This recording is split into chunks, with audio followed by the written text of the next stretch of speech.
And I always spend a lot of time customizing my character because this particular area when you're customizing all your shoes and your clothes, this is just a lot of fun. There's so many different options. The clothes look so good in this game. They're all moving. They're all very, like it's wind blowing into your clothing. The technology in that really kind of adds more life to the game. And I'm running through a bunch of different shoes, a bunch of different t-shirts. They're going to be adding in tons of new shirts, new combinations like half shirts or sleeveless shirts. But what would a good gameplay be without some summer circuit? And as you can see, there goes Kelly Olynyk. And here's the arena where you can team up with 5 friends and play against the AI. And it's actually very difficult too, especially if you don't have a center. Kelly Olynyk is like a star out here. And this is a really, really fun mode. You're going to unlock a lot of gear. You're going to unlock a lot of special things that you won't unlock anywhere else, only through this mode. And the tiers, I believe there's 15 games for every park or every location. And each location has some bottom tier players that end up being really good, as I get that swift assist for the slam. And look at that emotion. I gotta get me a screaming sound effect for that one. But anyway, yeah, you can definitely unlock a lot of good stuff in this mode. And the computer takes no prisoners. You know, it's very difficult, especially if your overall is really low. So you have to play some team ball. There's really not a lot of guys that you can exploit. And most of the guys that you're playing against, especially if you're pretty low as far as your overall, they're all pretty much better than you. So the defense is going to stick to you. And that's one other thing I want to mention about this year's game. Defense feels good. When you want to stay in front of somebody, you can really stay in front of them. I mean, the left stick works really good. It reacts on time. If they hit you with a deadly crossover, it can definitely blow by you, but your recovering speed, your ability to keep your defender in front of you, the bump animations are really nice. They're not too dramatic. They feel very physical, and I gotta say, I'm very impressed with it so far. So defense is something that I'm looking forward to playing in NBA Live 16, especially if I create a bigger player too. Last year, as a point guard, I wasn't able to get many blocks. I was getting a few steals, but I think it would be pretty cool to make a taller player and go for some defensive, highlights as well. Anto the Boss bringing the ball up, trying to weaken those ankles from that big. Pick it out to Flight White, see me in the corner. I'm going to shoot that 25%, but it still goes in. That was a low percentage shot. When the AI is on you, it's pretty much on you. If you look up at the top left, I have some objectives that I have to do. Right there, I made my first assisted shot. Now I have to earn an assist. They also want us to win the game.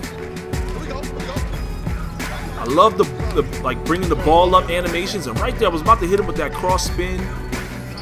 I want to get my other teammates involved. I don't want to act like a superstar.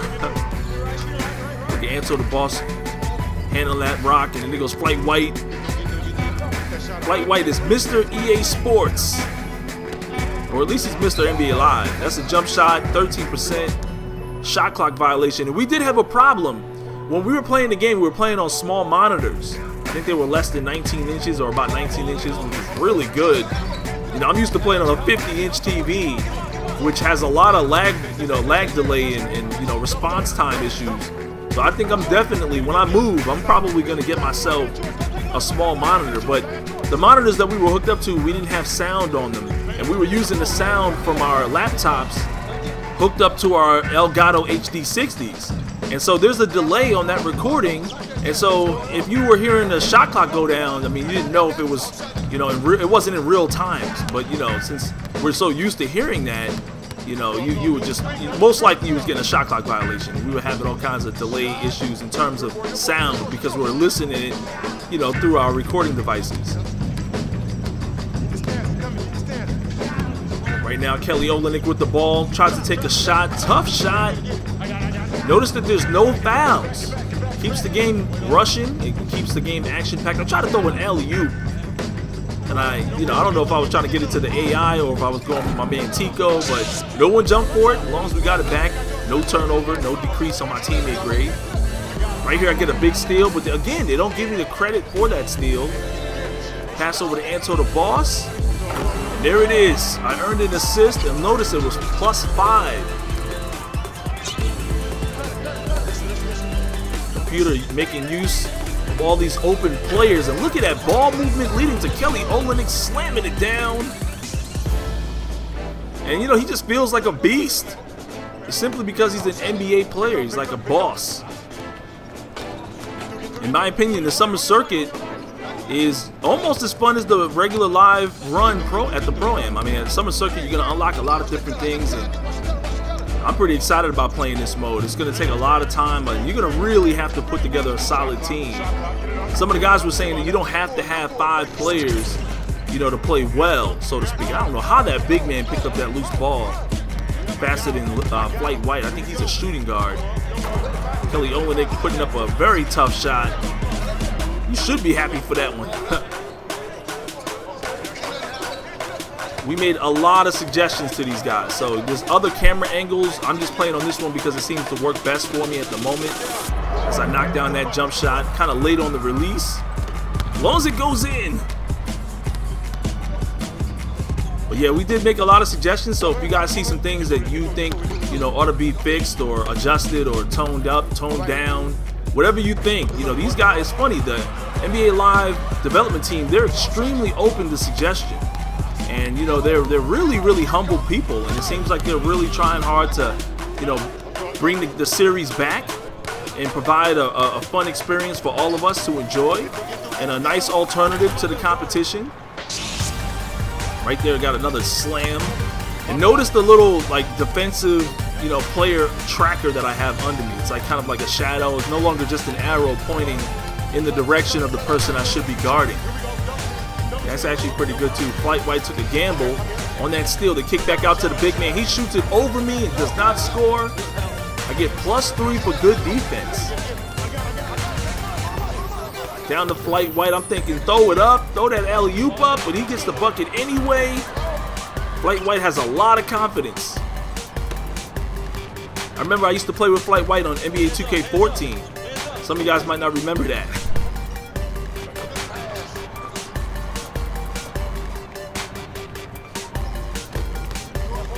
So as you can see, we actually have an AI guy on our team as well. He doesn't necessarily touch the ball as much, but we do have a 4th guy who is an AI. Unfortunately, he's not big enough to really cause any problems down there. But my man Anto hits the game-winning shot. And we move up the ladder at the Hoop Dome. That was the Game 1 pre-qualifier, and I believe, again, there might be 15 qualifiers for each park. And each stage gets harder and harder. Look at Channing Frye. And look at that big dude in the red. That's my man Azure Effect. I call him Hog Mog. Because when he made that dude, we really needed him. We needed a big man that could get some boards and put a stop to some of these bigs that were OPs dominating us down below. K-Spade wide open from my swift assist, and he doesn't get the bucket. But Azure Effect's character is probably the biggest, or like in terms of strength, that you can make a guy. He's very slow, and he's not really a good scorer, and he can't dribble the ball. So, you know, you don't have any advantages other than the fact that he can get boards, and he can probably body people down low. He used to say initially when he made him, "I'm not a scorer." And it was pretty comforting to know that a guy that size can't dominate the park or dominate this whole Pro-Am. Channing Frye pump faking, goes up strong, does not get the bucket. They still recover. Channing Frye a second time. Azure still there, Hog Mog. And they finally get the bucket. So yeah, I think that as far as size and strength, that's probably the biggest you can make a person. But it's not always an advantage. Look at that in and out crossover. And right here, I get fouled and I accidentally hit the shot button. And because I did that at the same time as I got that contact, I threw up a bad shot. Luckily, I didn't lose any teammate grade when I did that.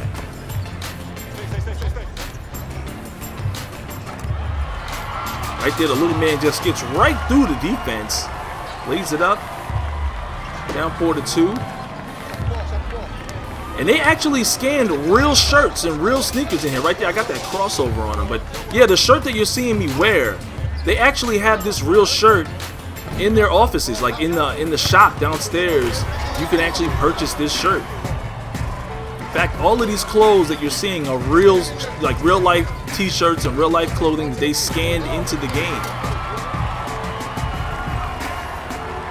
Some of the developers were saying they went home and brought some of their sneakers, you know, in to get scanned.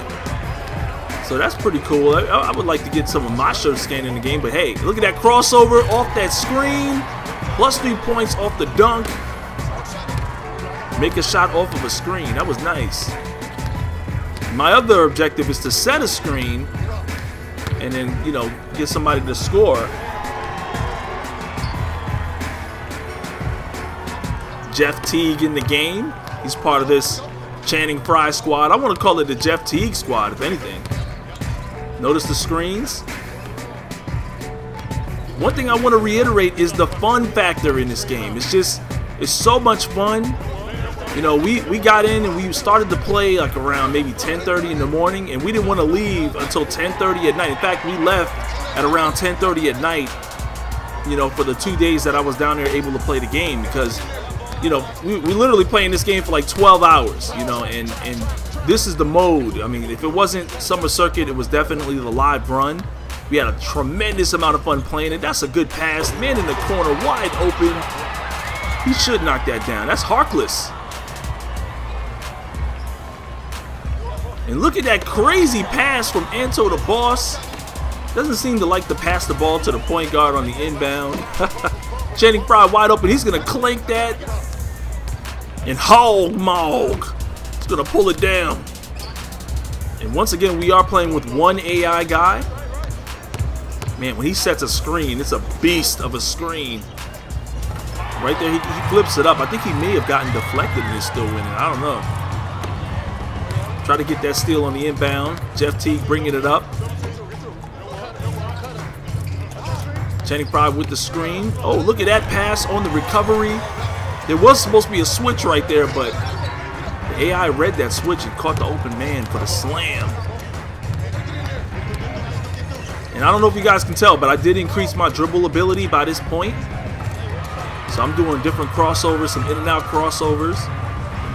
Still able to get some swift assists, but I don't know how I feel about the teammate grade. It's kind of tough to kind of gauge. I understand the philosophy behind it. They want you to really, really struggle and earn, you know, your skill points. So it makes sense. It didn't take me very long to get my guy up to a overall 79 or 80.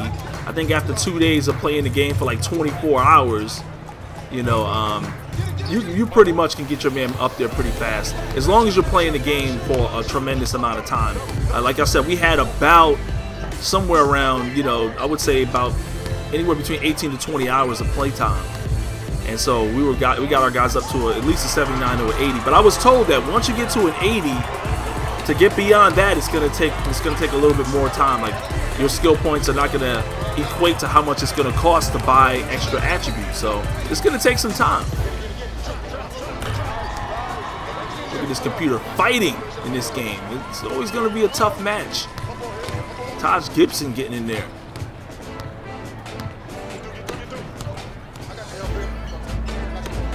K-Spade finds Anto the Boss, who's got a trigger finger, shoots it up. Hog Mog, dribble handoff, kick back out to me. And I go behind the back, and I don't go up with the shot because I had my icons up. I just didn't think I was going to get him with that move, but then Anto gets him with a behind the back move and nails the mid-range jumper. And as you can see, some of our faces hadn't loaded up yet. I mean, mine had loaded up at this point, but some of our faces, we were just so excited to get into the game that some of our character models' faces hadn't loaded up yet. And some days when you cut off the system, it takes a little bit of time to load back up. And that's all part of the dev kit issue. It shouldn't be a problem once the game, you know, the full game comes out. Kick it over to K-Spade. And look at Hog Mog. Oh, man. Putting the dribbles on Jeff Teague. Did a spin move. I see him, and look at that. I did not pass out of that, and we still got the bucket there. I'm trying to silence the crowd. which is not really my crowd, so they ain't not going to be silenced. But this is the Brooklyn court, and I think it's my favorite court. I thought Venice Beach was going to be my favorite, but Brooklyn, I think the Brooklyn court, Terminal 23, and Rucker Park, those are my 3 favorite parks, or my favorite courts, favorite locations. They said they're going to be releasing more locations throughout the year, so I'm pretty excited about playing in some new places. K-Spade pulls up and knocks that down, and that'll be the game, folks. So if you guys enjoyed this gameplay, smack that like tab to show your support. Subscribe if you're new to the channel, and I will definitely bring back some more NBA Live 16 gameplay for you guys later.